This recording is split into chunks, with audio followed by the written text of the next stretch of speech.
3 साल पहले की बात है, साल 2022। श्रीलंका में अचानक लोग सरकार के खिलाफ सड़कों पर उतर आते हैं, तोड़फोड़ होती है, यहां तक कि राष्ट्रपति भवन, संसद, हर तरफ कोहराम। उसकी वजह ये थी कि श्रीलंका में महंगाई आसमान छू रहा, पेट्रोल की कीमतें, यहां तक कि कतार में लगकर लोग ब्रेड खरीद रहे, विदेशी मुद्रा भंडार खत्म, और आखिरकार सरकार को झुकना पड़ा।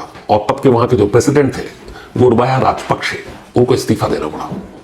ये 2022 की बात है। इसके 2 साल के बाद अचानक बांग्लादेश में एक मूवमेंट शुरू होता है। ये मूवमेंट वहां के स्टूडेंट्स के जरिए होता है, और इस आंदोलन की बांग्लादेश में जो शुरुआत हुई उसकी वजह यह थी कि ये कानून कि जो बांग्लादेश की आजादी में जिन मुक्ति वाहिनियों ने हिस्सा लिया था उनके परिवार को नौकरी में रिजर्वेशन मिलेगा। बाकी के छात्र वहां के भड़क गए कि भाई हम भी इसी देश के नागरिक हैं, तो फिर उनको क्यों, वो हमारा हक क्यों मारे। उसको लेके ढाका से शुरू हुआ, ये मूवमेंट अलग अलग चलता रहा, और आखिरकार करीब 5 अगस्त 2024 को वहां की जो प्राइम मिनिस्टर थी शेख हसीना, उनको बांग्लादेश छोड़कर भागना पड़ा। तब भी प्रदर्शनकारी छात्रों ने वहां की parliament, president house, prime minister house, हर जगह पर धावा बोल दिया था, और ये मूवमेंट भी कामयाब रहा। शेख हसीना अब भी भारत में शरण लिए भी।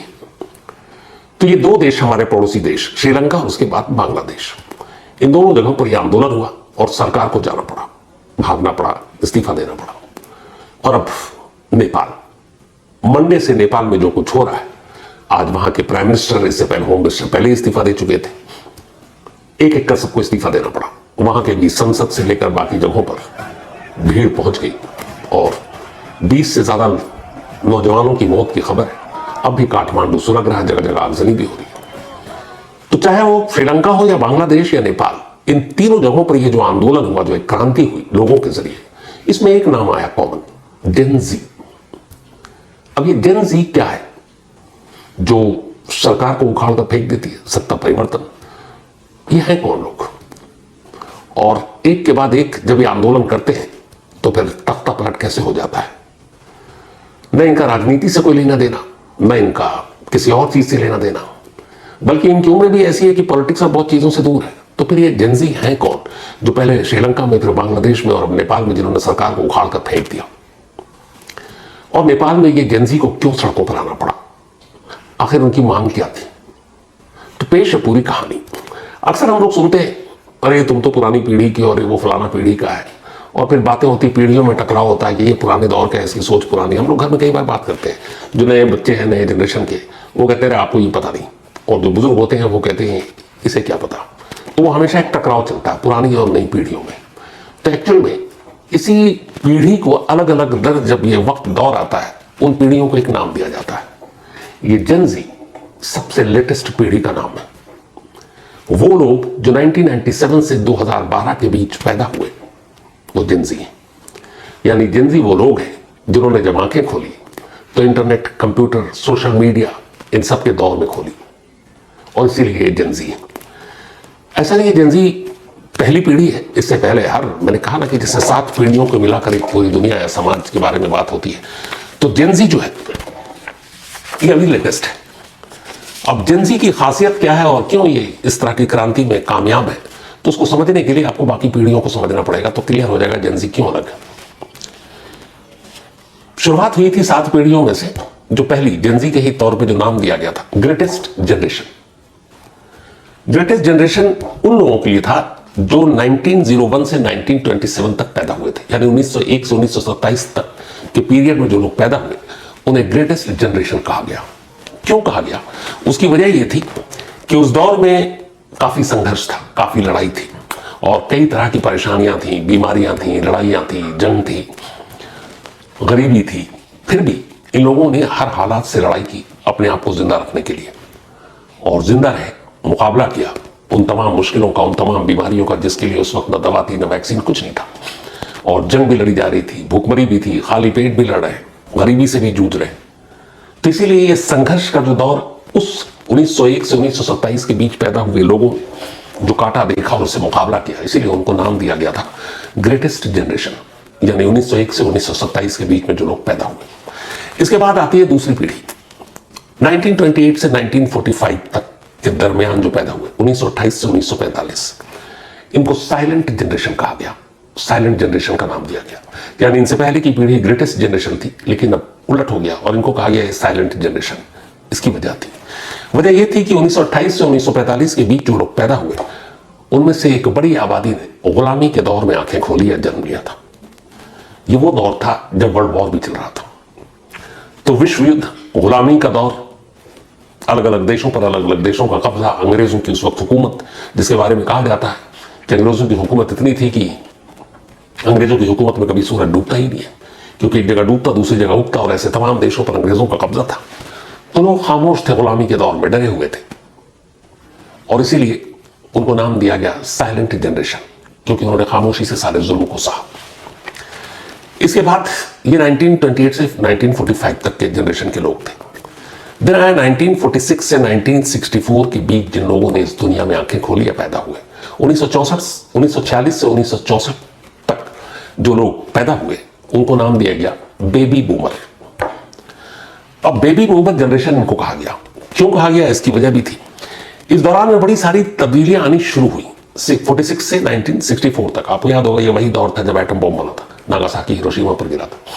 तो टेक्नोलॉजी ने भी अब करवट बदलनी शुरू कर दी थी, नई नई चीजें आ रही थी, और जो उस वक्त की पीढ़ी थी उन्होंने अपनी मेहनत, अपने दिमाग से इस टेक्नोलॉजी की दुनिया में एक तरह से जन्म लेना शुरू कर दिया था। जो आज हम कुछ देख रहे हैं असल में ये उस वक्त की मेहनत थी, 1946 से 1964। और इसीलिए इस जनरेशन के लोगों को बेबी बूमर कहा गया, क्योंकि ये अब बूम लाने वाले थे एक सोसाइटी में, नई चीज, नई टेक्नोलॉजी, नए हथियार, नए आविष्कार। तो एक तरह से जो आधुनिक दुनिया बनने जा रही थी आने वाले वक्त में, उसकी बुनियाद रखी थी 46 से 64 तक के बीच पैदा होने वाले लोगों ने, और इसीलिए उन्हें बेबी बूमर का नाम दिया गया। इसके बाद जिन्होंने जन्म लिया उसका जो जनरेशन, नई पीढ़ी आई, जनरेशन एक्स, इसको जनरेशन एक्स कहा गया। जनरेशन एक्स 1965 से 1980 के बीच में जो लोग पैदा हुए, 1965 से 1980 के बीच में जिन लोगों ने जन्म लिया उन्हें जनरेशन एक्स का नाम दिया गया। और इसकी वजह यह थी कि जो इनसे पिछली पीढ़ी ने टेक्नोलॉजी को एक तरह से जन्म दिया था, अब वो उस पर काम कर रहे थे। और इस जनरेशन को, जो 65 से 80 के दरमियान पैदा हुए, जनरेशन एक्स, इनको कहा जाता है कि मॉडर्न वर्ल्ड, मॉडर्न दुनिया की बुनियाद इन्होंने रखी। इसीलिए इनको एक्स फैक्टर के तहत जनरेशन एक्स नाम दिया गया। और ये जनरेशन एक्स एक और खास मायने में भी है। 65 से चूंकि 80 के दौर में पैदा हुए जो लोग जनरेशन एक्स में आते हैं, तो टेक्नोलॉजी का आविष्कार और नई नई चीजें इन्हीं के पीरियड में आने लगी। उसके बाद अब नई जनरेशन बाद में आने लगी, जैसे भी जेन जी तक है। तो इस जनरेशन के लोगों ने आने वाली जनरेशन के साथ मिलकर एक पुल का काम किया, अपने आइडियाज, अपने टेक्नोलॉजी, अपनी सारी चीजें उन्होंने पास ऑन किया। तो एक पुल का काम करने का भी क्रेडिट जनरेशन एक्स को जाता है। इसके बाद आता है एक और जनरेशन, मिलेनियल्स। 1981 से 1996 के बीच में जो लोग पैदा हुए इस दुनिया में उन्हें जनरेशन मिलेनियल्स कहा गया। मिलेनियल्स इसलिए कहा गया क्योंकि एक तो एक सदी का अंत हो रहा है, और दूसरा सबसे ज्यादा बदलाव इसी जनरेशन ने देखा। सदी की शुरुआत के बाद जब सदी का खात्मा हो रहा है, तो पुराने दौर, नए दौर, टेक्नोलॉजी से पहले की दुनिया, बीमारियां, जंगें, ये सारी चीजें।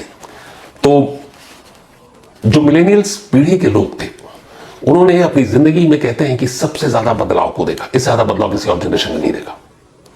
तो इसीलिए मिलेनियल्स 1981 से 1986 के बीच में जो लोग पैदा हुए उन्हें कहा गया। इसके बाद जो 1981 से 1996 ये जनरल मिलेनियल्स हो गए, मतलब जनरेशन जो है। इसके बाद आता है जेन ज़ी, जनरेशन जेड आप जिसे कहें। 1997 से 2012 तक के बीच में जो लोग पैदा हुए उन्हें जेन ज़ी या जनरेशन जेड कहते हैं। और उसकी वजह यह है कि ये वो लोग थे, जो एक मुहावरा है ना कि हाथ में सोने के चम्मच लेकर पैदा हुए, असल में ये वो जनरेशन है। जब इन्होंने आंखें खोली तो कंप्यूटर इनके सामने, आंखें खोली तो इंटरनेट इनके सामने, सोशल मीडिया इनके सामने, हर चीज जो एक टेक्नोलॉजी का सबसे बेहतर और खूबसूरत रूप हो सकता है, इन लोगों ने आंखें खोलते ही देख ली। ये कायदे से पैदा ही हुए इस इंटरनेट, सोशल मीडिया, इन सारे लोगों के बीच में, और इसीलिए इन्हें जेन ज़ी कहा गया। तो कहते हैं कि इस दौर में पैदा हुए जो 97 से 2000, ये बेस्ट जनरेशन है। क्यों? क्योंकि इन्होंने वो सारी चीजें देख ली और पैदा होते ही इन्हें वो सारी चीजें मिली। अभी और आगे जाएंगे। तो इसीलिए इस जनरेशन की खास बात है सोशल मीडिया। सोशल मीडिया इनकी जिंदगी, इनकी धड़कन, इनकी सांसें 97 से 2012 के बीच में जो पैदा हुए, चूंकि इंटरनेट साथ लेकर आए, सोशल मीडिया साथ लेकर आए, बाकी जितनी भी चीजें हैं वो सब इन्होंने आंखें खोलते ही देख ली।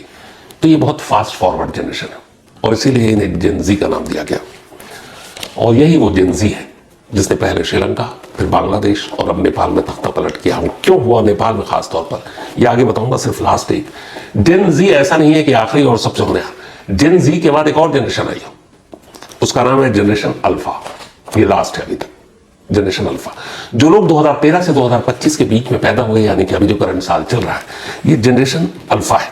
और ये जनरेशन अल्फा जो है, इनको कहते हैं कि बेहद तेज दिमाग, इसके अलावा internet, cellphone, tablet, social media और इसका इस्तेमाल, इसकी अच्छाई, इसकी बुराई, इनसे बेहतर कोई नहीं जानता।